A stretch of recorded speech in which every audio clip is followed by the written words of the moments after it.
Okay.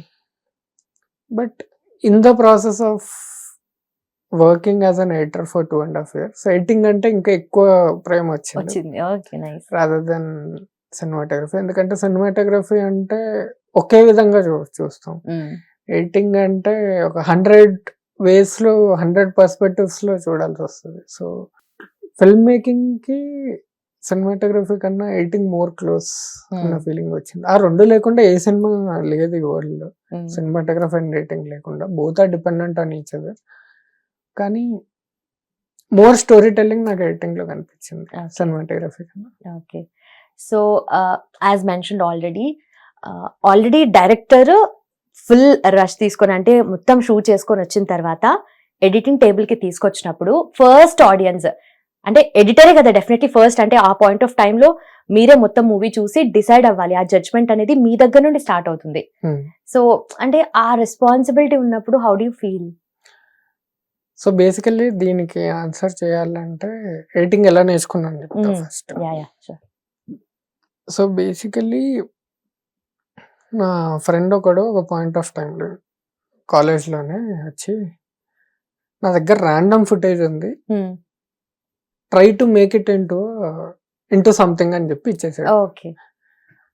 నేను అది rush అంతా చూసి ఒక పోయం రాసి రివర్స్ లో వచ్చాను. నేను ఒక పోయం రాసి దాన్ని ఒక అంటే నరేట్ చేసి దాన్ని మ్యూజిక్ కొట్టించి ఒక బ్యూటిఫుల్ ఒక షార్ట్ ఫిల్మ్ ఒకటి చేసాం అనమాట. సో ద సైలెంట్ విట్నెస్ దాని పేరు. సో అట్లా స్టార్ట్ చేశాను. అంటే ర్యాండమ్ గా అసలు సంబంధం లేని ఫ్యూ వీడియోస్ ని how do you make sense of it అని చెప్పి అలా స్టార్ట్ చేశాను. ఓకే. ఇది అయిపోయిన తర్వాత కూడా సరే ఇప్పుడు నాలాంటి వాళ్ళు ఒక 10-20 మంది ఉండుంటారు కాలేజ్లో, చాలా షూట్ చేసుకుని ఉండుంటారు, బట్ ఎడిటర్ లేక వదిలేసి ఉంటారు అని ఒకటి అనిపించింది. సో ఉన్న కెమెరా ఉన్న వాళ్ళందరి దగ్గరికి వెళ్ళి మీ దగ్గర ఏమైనా అన్యూస్డ్ ఫుటేజ్ ఉందా చెప్పండి, నేను ఎడిట్ చేసి పెడతా అని చెప్పి వాళ్ళ దగ్గర ఫుటేజ్ తీసుకుని అలాగే స్కిల్ ఇంప్రూవ్ చేసుకుంటూ వచ్చాం. దెన్ స్క్రిప్ట్ లేకుండా చేయడం నేర్చుకున్నాను అనమాట. స్క్రిప్ట్ అసలు చదవకుండా హౌ డు యూ, ఎందుకంటే స్క్రిప్ట్ అన్నది జస్ట్ బ్లూ ప్రింట్. ఒక సినిమాకి కానీ ఒక షార్ట్ ఫిల్మ్ కానీ ఎనీథింగ్, స్క్రిప్ట్ అన్నది ఒక బ్లూ ప్రింట్. కానీ షూట్కి వెళ్ళిన తర్వాత చాలా చేంజ్ అయిపోతాయి, సిచ్యుయేషన్ తగినట్టు ఆర్ బెటర్ ఐడియాస్ రావడం, యాక్టర్స్ డిఫరెంట్ గా ప్లే చేయడం, లొకేషన్ ఇంకో కథ చెప్పడం. దీనివల్ల స్క్రిప్ట్ లో ఏదైతే ఉందో అది అవ్వకపోవచ్చు, అంటే ఐదర్ ఎన్హాన్స్ అవ్వచ్చు లేదంటే కంప్లీట్లీ డిఫరెంట్ దీంట్లోకి వెళ్ళచ్చు. సో ఫస్ట్ స్క్రిప్ట్ పక్కన పెట్టి what are the shorts telling, ఏం కథ చెప్తున్నా అది ఫైండ్ అవుట్ చేయడానికి ట్రై చేస్తాను. చేసి ఒక కట్ అయిపోయిన తర్వాత then I read the script, ఏంటి ఇది ఏంటి difference, which one is better అని కంపారిజన్ చేసుకుని వస్తుంది. So on a first audience point of view, editor is the first audience. So నేను కథని డిస్కవర్ చేస్తాను first, whatever they short. Also editing ఏంటి అంటే final draft of screenplay అని కూడా అంటారు. అంటే ఇప్పుడు ఒక లైన్ ఆర్డర్ లో షూట్ చేస్తే అలానే ఉండాలని రూల్ లేదు, ఇంకా బెటర్ చేయడానికి 75th సీన్ ఫస్ట్ సీన్ చేయొచ్చు, అట్లా రీఆర్డర్ చేయొచ్చు. ఆ పవర్ ఉంది ఎడిటింగ్ కి. సో డైరెక్టర్ తర్వాత బిగ్గెస్ట్ రెస్పాన్సిబిలిటీ ఎడిటింగ్ కి ఉంది, to make or break a film అని నేను నమ్ముతాను. That's well said. నిజంగా అంటే ఈ పాయింట్ ఆఫ్ టైమ్ లో ఎక్కువగా ఎడిటింగ్ అండ్ ఆల్ చాలా మంది ఫోన్ లోనే వేసేసుకుంటున్నారు. అంతెందుకు మీరు ఇందాక చెప్పినట్టుగా I could actually relate to that. సిల్లీగా అనిపించవచ్చు, బట్ నేను కూడా అప్పుడప్పుడు ఎక్కడికైనా వెళ్ళినప్పుడు ర్యాండమ్ గా కొన్ని వీడియోస్ తీసుకుంటాం కదా, సో రీల్ ఏదైనా చేయాలనిపించినప్పుడు అలాంటిదే యూజ్ చేసి దానికి ఏదైనా క్యాప్షన్ పెట్టి కొంచెం స్లోమో చేసి ఏదో ఒకటి చేసి దానికి ఒక కంప్లీట్ రీల్ లాగా చేస్తాను. అంటే ఐ వాజ్ నాట్ షూర్ నేను దాన్ని రీల్ చేస్తానని, నాకు అస్సలు ఏమీ తెలియదు, దాని గురించి అసలు ఏమీ తెలియదు, బట్ అలా చేస్తున్నాం. అంటే ఈ మధ్య అందరూ చేస్తున్నారు. సో ఫోన్ లో లిటరలీ చాలా ఎఫెక్ట్స్ యూజ్ చేసుకుంటూ చాలా చేసుకోవచ్చు. But editing wise movie editing కానీ ఏదైనా వీడియోస్ ఎడిటింగ్ కానీ is a different game all together. So ఇంత రెస్పాన్సిబుల్ వర్క్ కదా. సో అంటే ఏ కైండ్ ఆఫ్ మైండ్ సెట్ తో ఉంటారు మీరు అసలు అనేది తెలుసుకోవాలనిపిస్తుంది. ఫోన్ ఎడిటింగ్ గురించి రీల్స్ అండ్ దీని గురించి చూస్తే మెజారిటీ ఒక 80% ఆఫ్ పీపుల్ ఏం చేస్తున్నారంటే ఓ ట్రెండ్ స్టార్ట్ అయిందంటే దాన్ని కాపీ చేసుకుంటూ వస్తున్నారు. Yeah.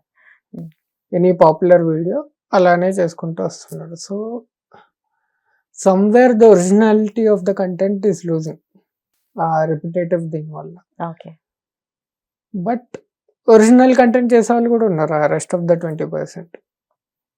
So finding out that niche or finding out that originality matters more. Okay. That's where you stand out. That's where you stand out. So phone editing తప్పు ఇందులోనే చేయాలి, ఇదే చేయాలని చెప్పి రూల్ ఏం లేదు. I had an assistant who only edited on phone. Okay. అసలు ముక్క తెలియదు, నేను నేర్చుకుంటాను అంటే తీసుకొచ్చేసి. అంటే ఏం ఎడిట్ చేసేవాడు? నార్మల్ ఇట్లానే సినిమాలో తీసుకుని సినిమాలో బిట్స్ తీసుకుని ట్రైలర్స్ ఇట్లాంటివి కట్ చేసేవాడు అనమాట, ఎఫెక్ట్స్ అన్ని. ఓకే. ఓకే. సో నేను అన్ని హైర్ చేసుకున్నాను. మూవీ ఎడిటింగ్కి వచ్చేసరికి ఏమవుతుందంటే ఇనీషియల్లీ బాగానే ఉంటుంది. అంటే ఇది open conversation before I get on board. ఏం చెప్తానంటే try to include me in the pre production itself. Okay. Pre ప్రొడక్షన్లో ఎందుకు ఇన్వాల్వ్ చేయమని అడుగుతా అంటే బికాస్ ఒక రీడింగ్ అయిపోయింది నన్ను, ఈ సీన్ అవసరం లేదు, ఈ సీన్ ఇలా చేయొచ్చు, ఈ సీన్ ఇలా చేయొచ్చు అన్న డిస్కషన్ స్టార్ట్ అవుతుంది from editors point of view. Okay. Shoot అయిపోయిన తర్వాత చేయడం కన్నా షూట్ అయిపోయిన తర్వాత ఇప్పుడు షూట్ కి ముందే ఈ డిసిజన్ ఒకవేళ తీసేసుకుంటే lot of money will be saved కదా ప్రీ ప్రొడక్షన్ లోనే. ఓకే. బట్ అట్లా చేసిన వాళ్ళు చాలా తక్కువ మంది ఉన్నారు. అంటే that's a brilliant thing to do, but at అంటే మీ ఇన్పుట్స్ తీసుకుంటారా వాళ్ళు, ఆర్ అలా తీసుకుంటారు. తీసుకొని ఇంప్లిమెంట్ చేసే వాళ్ళు ఉన్నారా? First of all pre production లో ఎడిటర్ ఇన్వాల్వ్ చేసే వాళ్ళు చాలా తక్కువ మంది, ఇన్వాల్వ్ చేసిన వాళ్ళు తీసుకుంటారు ఇన్పుట్. ఓకే. అంటే కెన్ యూ నేమ్ అని అలా మీ సందీప్ అన్న. ఓకే. సందీప్ అన్న ఎప్పుడు బిఫోర్ స్టార్టింగ్ ఫిల్మ్ మొత్తం టీం అందరికి ఒక రీడింగ్ ఇస్తాడు. Okay. He narrates the story. Okay. అందరు పాయింట్ ఆఫ్ వ్యూ తీసుకుంటారు, అలానే ఎడిటర్స్ పాయింట్ ఆఫ్ వ్యూ కూడా తీసుకుంటారు. అడివిశేష్ గారు తీసుకుంటారు అలానే, అండ్ మేజర్ డైరెక్టర్ తీసుకుంటారు. There are few people who involve editors in the pre production. Okay. దీనివల్ల యాక్చువల్లీ ప్రొడ్యూసర్స్ గా మనీ సేవ్ అవుతుంది. ఓకే. అది అది ఇంకా అంత ఏమంటారు, అందరు దాన్ని అడాప్ట్ అందరు దాన్ని చేసుకోవట్లేదు adopt మేబీ. చేసుకోలేదు. యా. సో ప్రీ ప్రొడక్షన్ లెవెల్కి వస్తే అది coming to during the production 2 ways ఉంటాయి. ఒకటి ఆన్లైన్ ఎడిటింగ్, ఇంకోటి offline editing. Okay. Online editing on set లో చేసేది, ఆఫ్లైన్ ఎడిటింగ్ షూట్ అయిపోయిన తర్వాత రషెస్ వచ్చి దాన్ని ఎడిట్ చేసేది. ఓకే. ఆన్లైన్ ఎడిటింగ్ లో ఉన్నప్పుడు ఇప్పుడు నేను బోత్ ఆన్లైన్ ఆఫ్లైన్ రెండు చేస్తున్నాను. ఆన్లైన్ ఫర్ శేషి గారు మూవీస్ చేస్తున్నా, డెకాట్ అండ్ గూఢచారిటీ. ఓకే. అక్కడ నేను అబ్జర్వ్ చేసిన అడ్వాంటేజ్ ఏంటి అంటే ఫస్ట్ నాకు టైం సేవ్ అవుతుంది. రెండోది ఆన్ సెట్ ఇంకేమైనా ఇక్కడ ఏమైనా క్లోజ్ కావాలా, ఇది ఇలా చెప్తే బాగుంటుందా, ఇట్లాంటి అక్కడే సెట్ లోనే చెప్పేస్తే అక్కడే. హిట్ టీవీ యాప్, ఇందులో short news, live news, entertainment shows, movies, digital magazines తో పాటు మీ జిల్లా వార్తలను కూడా ఫ్రీగా చూడొచ్చు. అంతేకాదు కేజీ నుంచి పీజీ వరకు విద్యార్థులకు స్కాలర్షిప్ కూడా అందిస్తున్నాం. ప్రతి వారం 10 మందికి లక్కీ డ్రా ద్వారా ఒక్కొక్కరికి 10,000 రూపాయలు అందిస్తున్నాం. ఇంకెందుకు ఆలస్యం, వెంటనే హిట్ టీవీ యాప్ ని డౌన్లోడ్ చేసుకుని ఫ్రీగా ఎంటర్టైన్మెంట్ పొందండి. Hit TV app. Hit TV app. Please download Hit TV app. Hit TV యాప్ని ఫ్రీగా డౌన్లోడ్ చేసుకొని ఎంజాయ్ చేయండి. మీకు నచ్చిన ఎంటర్టైన్మెంట్ కోసం హిట్ టీవీ యాప్ ని ఫ్రీగా డౌన్లోడ్ చేసుకుని ఎంజాయ్ చేయండి. హిట్ టీవీ యాప్ని డౌన్లోడ్ చేసుకుని ఆస్వాదించండి, ఆశీర్వదించండి. ఇంతమంది సెలబ్రిటీలు హిట్ టీవీ యాప్ ని డౌన్లోడ్ చేసుకోండి అని చెప్తున్నారంటే ఎంత మంచి యాప్ ఆలోచించండి. అమెరికా అమెరికా అమెరికా అమెరికాలో చదవాలనుకునే వాళ్ళకి విశ్వసనీయమైన పేరు మన శౌర్య కన్సల్టెన్సీ. UK లో 1 year masters. UK లో 1 year masters. 2 years work permit up to 5 years visa. Contact Saurya Consultancy. Contact 89851 89851.